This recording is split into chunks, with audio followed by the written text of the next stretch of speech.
Pourquoi confies-tu chaque jour notre nouveau-né à ma sœur? L'appel de mon mari a interrompu ma journée. Sa voix habituellement calme est teintée d'une colère inattendue. Rapidement, je cherche à dissiper le malentendu. Notre fille est à la maison, elle dort. Je l'assure. Surpris, il change de ton. Vraiment, s'exclame-t-il. La confusion nous envahit tous les deux et les questions fusent. Je vais parler à ma belle-sœur pour découvrir la vérité. Je m'y suis résolue. J'ai contacté ma belle-sœur, Marissa, et j'ai découvert une vérité surprenante. Permettez-moi de me présenter. Je m'appelle Linda, je suis mariée à Bob depuis 3 ans et j'ai 1 an de moins que lui. Notre joie a récemment doublé avec l'arrivée de notre fille Anna. Elle est adorable à souhait, mais être mère pour la première fois n'est pas de tout repos. Mes parents vivant loin, je n'ai pas eu le luxe de rentrer chez moi après l'accouchement. Depuis que j'ai quitté l'hôpital, je navigue seule dans ce nouveau monde pendant la journée. Je dois admettre que je m'en sors, en grande partie grâce au soutien indéfectible de Bob. Malgré ses longues heures de travail, il est toujours là pour Anna et moi, sans jamais se plaindre. Son attitude douce atténue tous les stress parentaux que je rencontre. Qu'il s'agisse d'essayer d'endormir Anna ou de répondre à ses cris en pleine nuit, sa présence est une bouée de sauvetage et je lui en suis immensément reconnaissante. Vous pouvez donc imaginer le choc que j'ai ressenti lorsqu'il m'a appelé, la voix empreinte d'une frustration inattendue. Linda, maman vient de m'appeler. Qu'est-ce qui se passe? A-t-il demandé. Confuse, j'ai répondu.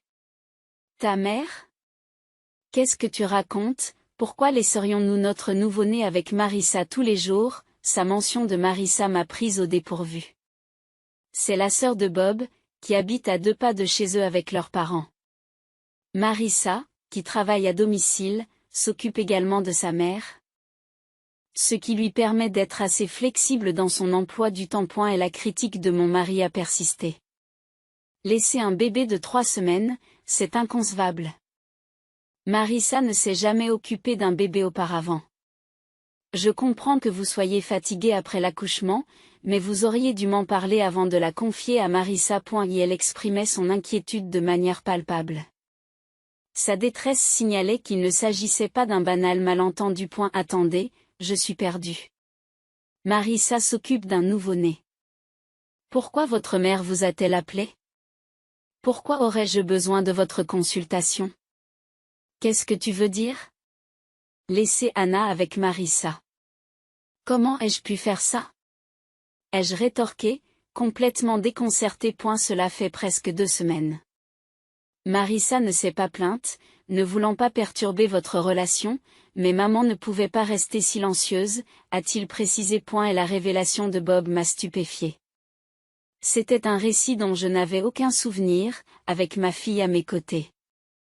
Face aux nombreuses questions qui se bousculaient, j'ai donné la priorité à la dissipation de la confusion. Rapidement, je lui ai assuré que notre fille était à la maison, qu'elle dormait et qu'elle avait raison d'être avec moi. L'étonnement de Bob refait surface. Qu'est-ce que tu veux dire? Demande-t-il. Je suis aussi confus que toi. Honnêtement, j'ai suivi le conseil de garder les nouveau-nés à l'intérieur, donc à part les rendez-vous médicaux, je n'ai été nulle part. Je n'ai même pas visité la maison de ta famille, et cela fait un moment que Marissa est venue après la naissance d'Anna, ai-je précisé. Alors, à qui appartient le bébé dont s'occupe Marissa? Se demanda Bob à haute voix. J'aimerais bien le savoir. Pourquoi Marissa inventerait-elle pour s'occuper de notre bébé? Chaque question semblait s'enchaîner, nous laissant tous deux perplexes. Alors que le téléphone sonne l'heure de la pause déjeuner. Je prends une décision. Je dois parler à Marissa. Je veux comprendre pourquoi elle a pu concocter un tel mensonge. S'il y a un malentendu et qu'elle pense s'occuper d'Anna, c'est inquiétant. J'appellerai aussi maman, ai-je annoncé. Bob marqua une pause avant d'exprimer ses regrets. Je suis désolé d'avoir douté de toi. J'étais juste très inquiet pour Anna. Ce n'est pas grave. Tu t'inquiètes pour Anna, n'est-ce pas? D'ailleurs, quand je t'ai dit qu'elle était là, Tu n'as pas douté de moi. Tu m'as fait confiance, je l'ai réconforté. Une fois notre appel terminé, je n'ai pas perdu de temps pour composer le numéro de ma belle-sœur. Marissa, tu as un moment? Je dois te parler de quelque chose, commençai-je. Linda, il faut que je te parle aussi, a répondu Marissa. Marissa et Bob sont proches en âge, c'est pourquoi elle a le même âge que moi bien qu'elle soit ma belle-sœur. Nous avons toujours eu de bonnes relations, et nous sortions même ensemble lorsque je sortais avec Bob. Je me demandais donc pourquoi elle n'avait rien dit à propos de cette situation. Je ne comprenais pas pourquoi elle aurait inventé une telle histoire. C'est le bon moment. Bob vient de me mettre au courant. Marissa, qu'est-ce qu'il y a à propos du fait que tu t'occupes d'Anna? Je ne l'ai confiée à personne, demandai-je, déconcerté. Et la voix surprise de Marissa a suivi, accompagnée du bruit des pleurs du bébé. Il semblait qu'elle s'occupait effectivement d'un nourrisson. En écoutant la réaction de Marissa, j'ai pris conscience de la situation. Marissa n'inventait rien. Elle croyait sincèrement qu'elle s'occupait d'Anna. Pour dissiper ses idées fausses, j'ai commencé à lui expliquer la vérité. Anna est ici avec moi, elle dort profondément. Je suis vraiment déconcertée par tout ça. Mais comment t'es-tu retrouvée avec un bébé, Marissa? Et pourquoi as-tu pensé que c'était Anna? Demandai-je, en quête de clarté. Marissa a répondu en éclaircissant la situation. La semaine dernière, papa m'a déposé un bébé. Il m'a dit que Linda avait l'air débordée, alors tu devrais l'aider avec le bébé. Cette révélation m'a laissé abasourdi. Puis Marissa a révélé un autre détail choquant. J'étais terrifiée parce que je ne m'étais jamais occupée d'un bébé. Je n'avais pas de nouvelles de toi, Linda. Et quand j'ai envisagé de t'appeler, papa m'a prévenu, si tu contactes Linda, elle va se stresser. Et un peu de considération pour ta belle-sœur. J'ai mes propres responsabilités, même quand je suis à la maison. Et il semble que la tromperie de mon beau-père soit à l'origine de ce chaos, mais l'identité de l'enfant dont Marissa s'occupait n'était pas claire. Pensant qu'une confrontation directe avec mon beau-père pourrait dissiper la confusion, j'ai demandé s'il était à la maison. Malheureusement, il est absent pour le moment. Ces derniers temps, il rentre tard dans la soirée, prend l'enfant dont Marissa s'occupait en disant qu'il la rendra à Linda, puis repart. Il revient généralement au bout de 20 à 30 minutes, explique Marissa. Frustrée par les manipulations de mon beau-père à l'égard de ma fille et de moi-même, je me suis sentie obligée de prendre la situation à bras-le-corps. Je comprends. J'en discuterai avec Bob, mais nous pourrions nous voir ce soir. J'ai pris ma décision avant de mettre fin à l'appel. J'ai rapidement envoyé un courriel à mon mari, lui expliquant en détail ce que j'avais appris de sa sœur. Je lui ai suggéré de poser directement la question à papa. Lorsque Bob est rentré à la maison, nous nous sommes donc rendus chez mes beaux-parents. Pendant le trajet, Bob a raconté sa conversation avec sa mère. Celle-ci était également bouleversée de découvrir que l'enfant qu'elle croyait être son petit-fils ne l'était pas. C'est un choc important, n'est-ce pas? Je n'avais pas imaginé que la première réunion de famille d'Anna se déroulerait ainsi. C'est une situation assez compliquée, a-t-il expliqué. En raison de ses problèmes de dos. Sa mère n'a pas encore rencontré notre fille. J'avais espéré lui présenter Anna lorsqu'elle serait prête à s'aventurer au bout d'un mois. Mais aujourd'hui, je suis découragée par le fait que notre présentation ait dû se faire dans un tel climat d'agitation. En arrivant chez mes beaux-parents, nous avons trouvé ma belle-mère et ma belle-sœur qui semblaient toutes deux déconcertées lorsque nous sommes entrés. Marissa a pris la parole. Bob, Linda. Papa a dit qu'il allait nous rendre l'enfant dont nous nous occupons. Mais il n'est pas encore revenu. Comprenant la situation, Bob intervient. Je vois, maman. Malgré la confusion, il s'agit bien de notre fille Anna. Sur ce, j'ai rapproché Anna de ma belle-mère. En voyant Anna, l'expression de ma belle-mère s'est adoucie. Elle est absolument adorable. Elle ressemble beaucoup à Bob lorsqu'il était bébé. Je suis ravie de la rencontrer enfin. Et Linda, vous vous êtes remarquablement bien débrouillée. Je suis désolée que vous ayez été mêlée à tout cela, dit-elle avec sincérité. Ce n'est pas grave. Je suis aussi perplexe que les autres. J'ai répondu point à un moment même où je parlais, Marissa est intervenue. Moi aussi, je suis perplexe. Qui est cet enfant dont je m'occupe? Je ne comprends pas pourquoi papa a menti de la sorte. J'ai fait tellement d'efforts pour le diriger avec Anna. Et elle devrait aussi tenir compte de mes sentiments. La frustration de Marissa reflétait la mienne à l'égard de notre beau-père. Bob tente de détendre l'atmosphère, mais Marissa, tu as déjà rencontré Anna. Tu aurais dû remarquer que ce n'était pas le même bébé. Tous les bébés ne se ressemblent pas. J'ai pensé que quelque chose n'allait pas, mais j'ai supposé que les bébés changeaient rapidement d'apparence. Marissa s'est empressée de se défendre. À ce moment-là, notre beau-père est revenu. Je suis de retour. Je suis de retour. Pourquoi Bob et Linda sont-ils ici? La panique de notre beau-père était palpable. Cette tromperie venait de lui. Nous avons tous échangé des regards désapprobateurs, chacun l'accusant silencieusement. Sous l'effet de la tension, notre beau-père se mit à bégayer. Oh, Linda, cela fait longtemps. Qu'est-ce qui t'amène ici? As-tu oublié quelque chose? Il tente de détourner l'attention. Se tournant vers Marissa, il ajoute, Marissa, qu'est-ce qui se passe? Marissa, que se passe-t-il? Je t'ai demandé de vérifier si tu n'avais pas oublié quelque chose. Je cède à la colère face à la manipulation de notre beau-père, qui utilise mon nom et celui de ma fille dans sa tromperie et rejette ensuite la responsabilité sur Marissa. J'ai instinctivement serré ma fille contre moi, sentant la tension rayonner dans la pièce. Mon mari et ma belle-sœur partageaient le même sentiment, les poings serrés de frustration. C'est moi qui ai rompu le silence, la colère transparaissant dans ma voix. Mort, sérieusement? Tu dis vraiment ça? C'est inacceptable, même pour toi.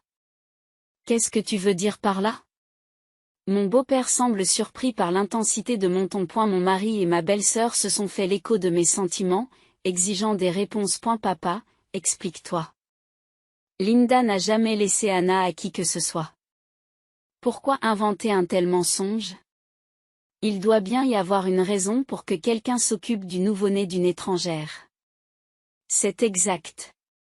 Tu m'as manipulé pour que je m'occupe d'un enfant. Qui est ce bébé? Je suis terrifiée, même si c'est celui de mon neveu, et encore plus celui d'un étranger. Je ne le tolérerai plus. Marissa est intervenue avec une conviction rapide. Mon beau-père est resté sans voix. Tandis que nous trois, nous continuions à le fixer du regard, exigeant la vérité.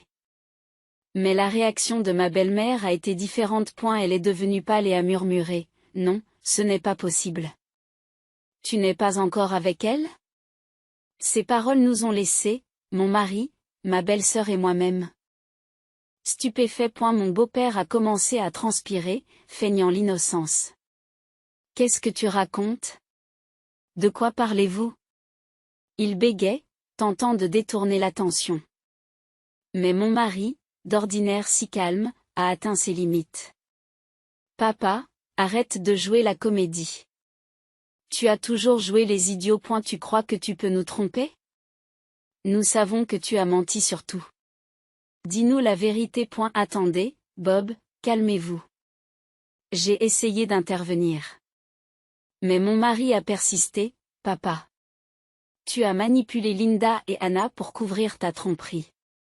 Et tu dois des excuses à Marissa. S'occuper d'un nouveau-né est une responsabilité monumentale, même s'il s'agit de votre propre enfant. Imaginez à quel point cela a dû être accablant pour Marissa, qui n'avait jamais eu l'expérience de la parentalité auparavant. Une fois qu'il a commencé, mon mari n'a pas pu arrêter sa tirade. Malgré toutes les excuses que notre beau-père peut invoquer, mon mari reste inébranlable. Réalisant peut-être qu'il ne pouvait plus se dérober à la vérité, mon beau-père a parlé doucement, puis il a avoué l'incroyable vérité. Cet enfant est le mien. À cet aveu, l'élan de mon mari s'est dissipé, sa bouche est restée ouverte, incrédule. Marissa et moi sommes restés muettes. C'est ma belle-mère qui a crié le silence. Sa voix tremblait, ses yeux étaient remplis de larmes. Je le savais. Tu es toujours avec elle. J'ai eu la bêtise de te pardonner avant. Avec elle, demande mon mari, perplexe. En réponse, le teint de notre beau-père pâlit encore plus. L'ignorant, ma belle-mère poursuivit. Il a eu une liaison. Cela s'est passé au moment où vous vous êtes mariés, il y a environ 3 ans. Il m'a promis de ne plus jamais recommencer et je lui ai pardonné. Mais maintenant, c'est pourquoi j'ai pensé qu'Annabor ressemblait à Taba. Elle est sa chair et son sang, après tout. Je pensais qu'elle était ma vraie petite fille. Incapable de contenir ses émotions plus longtemps. Ma belle-mère fondit en larmes. Le fait d'être témoin de sa détresse n'a fait qu'attiser ma colère envers mon beau-père. Mon mari a retrouvé son calme et s'est déchaîné sur son beau-père. Tu es méprisable, papa. Non seulement tu nous as trompés, mais tu as trahi maman 2 fois. Comment as-tu pu t'abaisser à ce point? L'explosion de Bald est suivie de la réponse incrédule de Marissa. Que entendez-vous par mon enfant? Tu plaisantes? Tu as eu un enfant avec ta maîtresse et tu me l'as laissé? Je n'en reviens pas. Comment as-tu pu faire quelque chose d'aussi ignoble? Je ne veux plus jamais voir ton visage. Malgré les remarques cinglantes de ses propres enfants, notre beau-père s'est contenté de rire et de dire « Calmez-vous. Nous ne pouvons rien faire contre ce qui s'est déjà passé. La maîtresse ne voulait pas m'épouser ou quoi que ce soit de ce genre. Elle n'avait tout simplement pas d'argent, alors elle a dû travailler. Pendant ce temps, je devais m'occuper de l'enfant. Je n'ai pas pu supporter l'insensibilité de mon beau-père. Assez, ai-je dit, la voix tremblante de colère. Il n'y a pas de quoi rire. Une vie a été mise au monde. Saisis-tu la gravité de la chose? À ton âge, mon beau-père a semblé décontenancé, il a perdu l'équilibre et s'est écroulé sur le sol. Mais au lieu de l'aider, Bob et Marissa l'insultent. Tu vaux bien ce vieil homme, tu n'es plus un père. Je ne peux même pas supporter de te regarder. Dégage de notre vue, s'exclame-t-il. Face à leur fureur, mon beau-père a tenté de dédramatiser la situation en disant « Ne dis pas de telles choses ».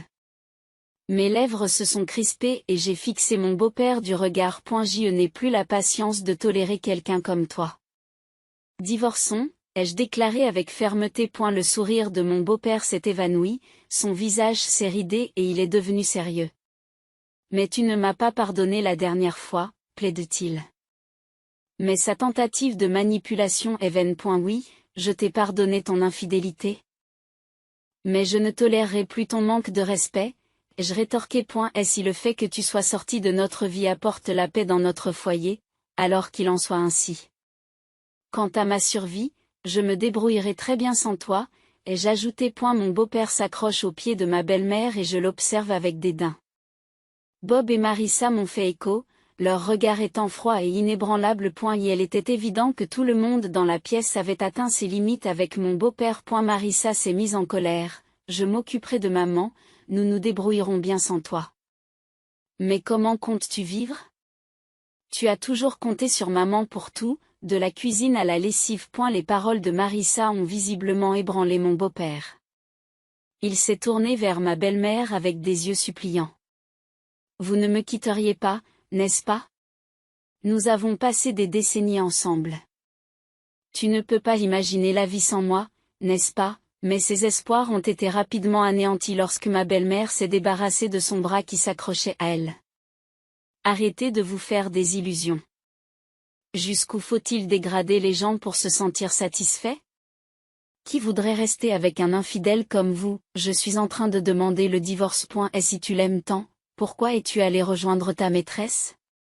Ma belle-mère a craqué, la voix ferme et résolue. Qu'est-ce qu'il y a? Attendez, parlons-en. Nous pouvons arranger les choses. Cette femme n'était rien pour moi. Tu es la seule que j'aime. Mon beau-père a plaidé en s'agrippant de nouveau à ma belle-mère, mais il a été accueilli par une nouvelle vague de fureur de Marissa. Parler à quelqu'un qui refuse de reconnaître ses erreurs ne sert à rien. Nous allons bientôt quitter cet endroit, et maman vient avec nous. Jusqu'à ce que nous soyons partis, reste loin de la maison, papa. Je ne veux plus jamais te revoir. Maintenant, sors de là. A demandé Marisa. En essayant de faire sortir mon beau-père par la force. Comme il refusait de bouger, Bob a dû le tirer physiquement. S'il vous plaît, attendez. Donnez-moi une autre chance, juste une dernière. Mon beau-père a plaidé jusqu'au bout, mais ses supplications sont restées lettre morte, car personne ne lui a prêté attention. Comme Marisa l'avait prévu, la vie de mon beau-père a sombré dans le chaos. S'efforçant de gérer les tâches les plus simples, il s'est retrouvé incapable de tolérer le désordre et la saleté croissant de sa maison. Cherchant désespérément de l'aide, il s'est tourné vers sa maîtresse, mais il s'est heurté à son refus sur le pas de la porte. Il semble qu'elle n'ait pas non plus l'intention de l'épouser. N'ayant plus personne pour s'occuper des enfants, sa maîtresse ne pouvait plus travailler. En proie à des difficultés financières, elle a commencé à réclamer une pension alimentaire à mon beau-père, allant même jusqu'à intenter une action en justice pour obtenir une pension alimentaire pour les enfants. Pendant ce temps, ma belle-sœur et ma belle-mère se sont installées dans un appartement non loin d'une autre.